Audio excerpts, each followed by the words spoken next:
जी, तो देखें present इंडेफ़िनिट sentence असल में ज़्यादा मुश्किल नहीं है, बस थोड़े से हमने समझने होते हैं। अब जैसे प्रेज़ेंट इंडेफ़िनिट है, तो इसकी सिंपल सी एक पहचान होती है। जैसे कि मैंने लिख दिया है कि जुमले के आखिर में ता है, ते हैं, ती हैं आता है। अगर आप सिंपल से इस तरह देखते हैं कि भाई ता है किसी जुमले में लगा हुआ है, तो वही इसकी पहचान होती है और इसी से आप समझ जाएंगे कि भाई ये तो प्रेज़ेंट इंडेफ़िनिट है।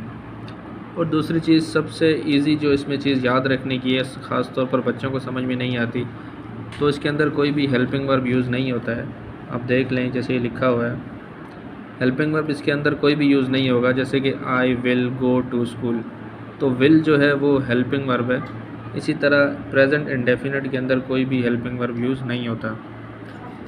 फिर सबसे पहले कोई भी सेंटेंस बनाने के लिए उसका एक छोटा सा फार्मूला है जिससे बच्चों को बहुत ज़्यादा आसानी होती है, वो ईज़िली किसी भी सेंटेंस को बना सकते हैं। सबसे पहले सब्जेक्ट आता है, सब्जेक्ट प्लस वर्ब। अब ये जैसे प्रेजेंट इंडेफिनिट है तो इसमें फ़र्स्ट फॉर्म आएगी वर्ब की और साथ में एस या ई एस यूज़ होगा उस वक्त जबकि थर्ड पर्सन आपका सिंगुलर होगा। ये चीज़ें लिखने के बाद आखिर में आता है ऑब्जेक्ट। ऑब्जेक्ट वो चीज़ कहलाती है जिसके ऊपर काम हो रहा हो। आगे मैं आपको इसकी लिख के एग्जांपल भी दूंगा। फार्मूला आपकी समझ में आ गया, ठीक है। अभी हम चलते हैं एक सेंटेंस लिख के। अब देखें ये जैसे एस या ई एस का इस्तेमाल इस तरह होगा कि जब तीसरा शख्स सिंगल हो यानी कि एक हो तो एस या ई एस का इस्तेमाल हम करेंगे किसके साथ, वर्ब के साथ। अब मिसाल ले लेते हैं इसकी कि मैं टीवी देखता हूँ। अब कोई आपको सेंटेंस देता है कि भाई इसका इंग्लिश में ट्रांसलेट करें, तो सबसे पहले आपने पहचान लेनी है कि ये सेंटेंस कौन से टेंस का है। अब आप देखते हैं कि भाई ता है लगा हुआ इसमें, जैसे कि ऊपर मैंने यहाँ बताया, तो इसमें लिखा है कि मैं टीवी देखता हूँ। ता हूँ लग गया तो मतलब प्रेजेंट इंडेफिनिट है। तो अब सबसे पहले आप जाएंगे फार्मूले के ऊपर। आप देखेंगे कि भाई सब्जेक्ट प्लस वर्ब की फर्स्ट फॉर्म प्लस ऑब्जेक्ट। अब सबसे पहले इसके अंदर आप ढूंढें कि इसमें सब्जेक्ट क्या चीज़ है।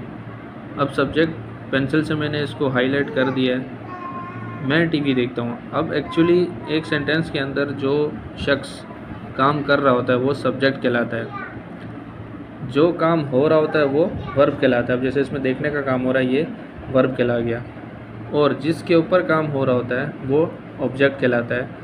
अब जैसे मैं सब्जेक्ट हो गया, टीवी ऑब्जेक्ट हो गया, और देखने का काम हो रहा है तो ये वर्ब हो गया। अब सबसे पहले आप यहाँ से पिक करेंगे भाई सब्जेक्ट की क्या इंग्लिश होगी। मैं की इंग्लिश हो गई आई, देखता हूँ कि इंग्लिश हो गई वॉच, और ऑब्जेक्ट क्या है टीवी। टीवी सिंपल आपने लिख दिया। आप लिखेंगे आई वॉच टीवी, मैं टीवी देखता हूँ। और सिंपल से एक मिसाल थर्ड पर्सन सिंगुलर के लिए ये है कि जैसे वो काम करता है। अब सेम लाइक ऊपर वाले सेंटेंस की तरह हमने बनाना है, बस यहाँ से आपने फार्मूले को फॉलो करना है और वो काम करता है। अब वो इसमें सिंगुलर है, थर्ड पर्सन भी है, तो यहाँ जैसे कि आपने देखा लिखा है तीसरा शख्स अकेला हो तो एस या ई एस लगाएंगे। अब वो काम करता है ही डज़ वर्क। अब देखें अगर सिंपल ये होता कि मैं काम करता हूँ तो उसके लिए होता कि आई डू वर्क, तो वो काम करता है उसके लिए एस या ई एस हमने लगा दिया, जैसे कि यहाँ लिख दिया मैंने ही डज़ वर्क। क्योंकि थर्ड पर्सन सिंगुलर है तो ई एस का हमने इस्तेमाल किया यहाँ पे। ही डज़ वर्क, वो काम करता है। Hopefully you have enjoyed this and please learn more and more. और आपसे एक रिक्वेस्ट भी है कि मेरा चैनल भी सब्सक्राइब कर लें। शुक्रिया।